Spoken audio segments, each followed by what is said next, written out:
Cursive writing में आज का जो हमारा अल्फ़ाबेट है वो है डी। डी को कर्सिव राइटिंग में किस तरीके से लिखा जाता है। पिछली जो हमारी वीडियो थी उसमें हमने सीखा था कि सी को कर्सिव राइटिंग में किस तरीके से लिखा जाता है।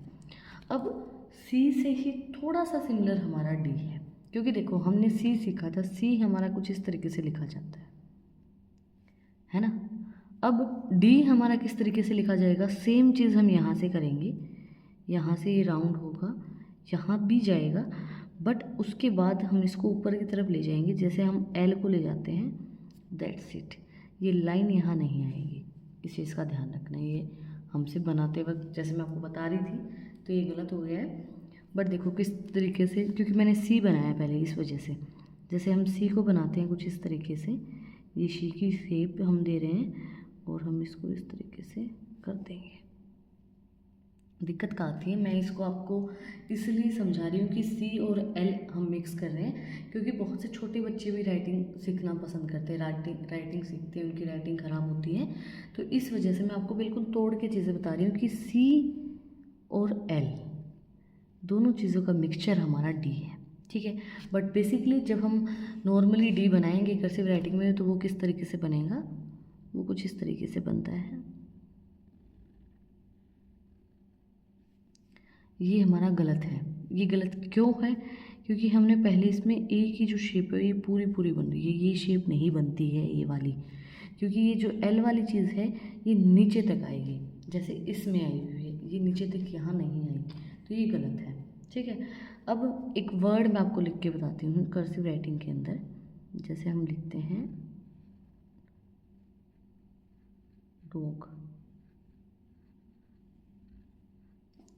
और मैं एक नॉर्मल वर्ड लिखती हूँ, मुझे ये कर्सिव राइटिंग ही याद है, रुको। नॉर्मल डी कैसे लिखते हैं, इसमें डिफरेंस दिख रहा है, कितना ज़्यादा डिफरेंस है। तो राइटिंग का फ़र्क आता है ना, एक राइटिंग अच्छी होती है तो इम्प्रेशन अलग पड़ता है। अब हम ये बात पे रोने बैठ जाए कि हमारी राइटिंग अच्छी नहीं है स्टार्टिंग से नहीं है, तो क्या पता नहीं भी हो, सही है ना। लेकिन जब मैंने अपनी राइटिंग को 12th क्लास के अंदर सुधारा है, मेरी राइटिंग ऐसी ही थी, अब ऐसी है, ठीक है। तो आप भी सुधार सकते हो। जब 12वीं क्लास में बच्चा सुधार सकता है राइटिंग, तो ग्रेजुएशन में भी सुधार सकता है, बाकी आगे भी सुधार सकता है, ठीक है। किसी भी टाइम आप कुछ भी सीखने की चीज़ें जो है वो आप कभी भी सीख सकते हो, ठीक है। अब ये दोनों चीज़ें इम्पैक्ट कर रही हैं। अब मैं आपको डी लिख के दिखाती हूँ कि डी को किस तरीके से लिखा जाता है और गलत क्यों कब है और सही कब है, ठीक है। आपको गलतियाँ निकालनी है कि डी आपको कैसे नहीं लिखना है, ठीक है, और कैसे लिखना है वो चीज़ आपको पता होनी चाहिए। और ये अगर मान लो गलत है तो क्यों गलत है, और सही है तो क्यों सही है, उस सही का रीज़न आपको पता होना चाहिए, ठीक है। तो रीज़न के साथ आप, जैसे इतने दिन हो गए आपको पता है कि मैं आपको करवा रही हूँ, तो आपको रीज़न के साथ मुझे बताना है कि कौन सा डी गलत है और कौन सा डी सही है। सही है तो क्यों सही है, और गलत है तो क्यों गलत है, वो रीज़न भी आप मुझे देंगे, ठीक है। तो ये सब चीज़ें आप मुझे बताएंगे, शेयर करेंगे कि आपको कौन सा डी गलत लगा, कौन सा सही लगा, सही है तो क्यों सही लगा, और गलत लगा तो क्यों गलत लगा, ठीक है। तो ये चीज़ें अभी आप मुझे पहले कमेंट में बताएंगे कि कौन सा आपको सही लग रहा है, कौन सा आपको गलत लग रहा है, ठीक है। यहीं पे पॉज करके बता देना, चीटिंग नहीं करनी है, ठीक है। चीटिंग करोगे तो भैया आप लोगों का ही नुकसान है, मेरा कोई नुकसान नहीं है, क्योंकि मुझे तो आती है ना। मेरे को तो कर्सिव राइटिंग आती है, आप लोगों को नहीं आती, आप लोगों को सीखनी है। अब उसमें आप चीटिंग करोगे तो करते रहोगे, फिर आप ही गलत करोगे। अब देखो सबसे पहली गलती यहाँ पे, ये ज़्यादा बड़ा हो गया, इतना लंबा हम नहीं करेंगे। उसके बाद ये जो एल है ये ज़्यादा पतला हो गया, ये हमने ए वाली शेप दे दी, जो कि मैंने आपको स्टार्टिंग में बताई थी। ये शेप हम नहीं देंगे ए वाली, ये यहाँ से नीचे तक आएगी, ये जो गैप है ये गैप नीचे तक आएगा, ए की शेप हम नहीं देंगे। यहाँ पे ये हमने सी की शेप बनाने के चक्कर में ये लाइन यहाँ पे कर दी, और हमने पूरी एल भी नहीं बनानी है, हम पूरा एल भी नहीं बनाएंगे, यहाँ पे हमने पूरा एल बना दिया है, तो ये भी हमारा गलत हो गया। यहाँ पे हमने क्या किया कि ये दोनों मिक्स कर दिए, हमें समझ में नहीं आ रहा हमने डी किस तरीके से बनाया है। और कई बार ये गलतियाँ हमसे होती हैं, जल्दी जल्दी में हम कर भी देते हैं कि हम ये सही नहीं कर पाते, तो ये भी हमारा गलत हो गया। यहाँ पे ये लाइन बड़ी है, ये शेप हमने गलत बनाई है, ये पतला ज़्यादा यहाँ पे हो गया, तो ये भी हमारा गलत है। यहाँ पे हमें दिखाई दे रहा है कि ये छोटा है, तो ये भी नहीं होना चाहिए, लंबा भी नहीं होना चाहिए। मैं आपको बताती हूँ, ना लंबा होगा ना ज़्यादा छोटा होगा, ये चीज़ें हमें ध्यान रखनी है। इसके बाद ये जो है ये हमने पूरी एल बना दी है, मैंने आपको बताया कि पूरी एल हम नहीं बनाएंगे, ठीक है, तो ये हमारा गलत हो गया। उसके बाद ये हमने पूरी शेप ही गलत बनाई है, ये डी और ये मिक्सचर हो गया है, तो ये भी हमारा गलत हो गया। यहाँ पे हमने ये जो लाइन है ये नहीं की, उसके बाद ये पूरा एल की एक शेप बनाई है, ये सर्कल डजेंट मैटर, तो ये अच्छा नहीं लग रहा, ये देखने में हमें सही नहीं लग रहा, ठीक है, देखने की बात नहीं है, हमने शेप ही गलत बनाई है। उसके बाद ये ज़्यादा मोटा हो गया, मोटा भी नहीं कर सकते इतना ज़्यादा, तो ये भी हमारा गलत है। उसके बाद इसके अंदर ये हमने नीचे की तरफ किया है, पता है क्या होता है, जैसे हम डी बना रहे हैं तो ये जो चीज़ है ये और ये तीनों बराबर होंगी, मतलब एक स्ट्रेट लाइन बनेगी, ना कि ये नीचे की तरफ आएगी, ठीक है, ये गलत हो गया हमारा।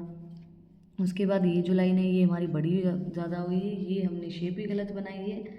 उसके बाद ये भी हमारी शेप हमें गलत लग रही है, बिल्कुल देखने में बिल्कुल गलत है। और ये जो चीज़ है ये बिल्कुल यहाँ इसके अटैच नहीं होगी, ये इतना मोटा नहीं होगा और ये इतना लंबा नहीं होगा, तो ये हमारे सारे ही गलत हैं, ठीक है।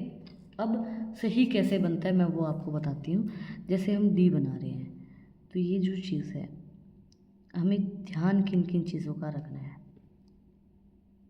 ये देखो, ये ध्यान रखना है कि स्ट्रेट लाइन में होंगे तीनों चीज़ें, नीचे कोई भी चीज़ नहीं निकलेगी, ठीक है, इन दोनों के बीच में एक गैप होगा, ठीक है।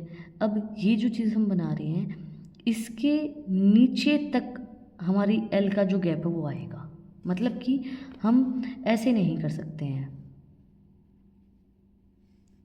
इसमें आपको डिफरेंस दिख रहा होगा, इसमें ये जो गैप है ये नीचे तक नहीं आया है, हमें ये गैप नीचे तक चाहिए, ठीक है। ये जो एल हमारा है ये मोटा नहीं होगा इतना ज़्यादा, हम इसको एक प्रॉपर जो हमारी शेप है उसमें रखेंगे, जस्ट लाइक दैट।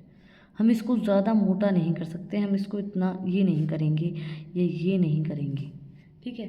जैसे हम अगर मान लो डी बनाएं तो हम ये नहीं करेंगे, इसको लंबा नहीं करेंगे, इसको मोटा नहीं करेंगे, ठीक है। तो ये चीज़ें हमें ध्यान रखनी है कि, और ये वाली जो चीज़ है ये मैंने आपको बताई कि इसमें बीच में यहाँ गैप होगा, और ये जो चीज़ें हैं ये और ये तीनों स्ट्रेट लाइन में होगी, ये लाइन के बाहर नहीं जानी चाहिए, तो इन चीज़ों का हमें ध्यान रखना है। तो आज कर्सिव राइटिंग में हमने सीखा है कि डी को कर्सिव राइटिंग में किस तरीके से लिखते हैं, स्मॉल डी जो हमारा होता है उसको कर्सिव राइटिंग में किस तरीके से लिखते हैं, ठीक है। आपको कुछ भी डाउट है, कुछ भी पूछना है तो कमेंट में आप मुझसे पूछ सकते हैं। ये हमारा गलत है क्योंकि मैंने ये लाइन नीचे कर दी है और ये स्ट्रेट में नहीं, ये स्ट्रेट में आया, तो ये हमारा वाला सही है, ये गलत है, ठीक है। तो इन चीज़ों का ध्यान रखना है, गलतियाँ नहीं करनी है, अच्छे से लिखना है जो भी लिख रहे हो। आपको कुछ भी डाउट है, कुछ भी पूछना है तो कमेंट में मुझसे पूछ सकते हैं इन टॉपिक्स के बारे में। और अगर आपको और भी राइटिंग के बारे में कुछ भी पूछना है तो वो भी आप लोग मुझसे पूछ सकते हैं। और भी इंटरेस्टिंग रील्स को देखने के लिए इंस्टाग्राम चैनल का लिंक भी डिस्क्रिप्शन में है, वहाँ पर जाकर आप मुझे फॉलो कर सकते हैं। फिर मिलते हैं मेरे साथ टॉपिक के साथ नेक्स्ट वीडियो में। हम ई कवर करेंगे, ई को कर्सिव राइटिंग में किस तरीके से लिखा जाता है। तो नेक्स्ट वीडियो तक बने रहें, इसके लिए चैनल को सब्सक्राइब करें, बेल आइकन प्रेस करें। और thank you for watching my video. Enjoy your life. Shri Radhe Radhe.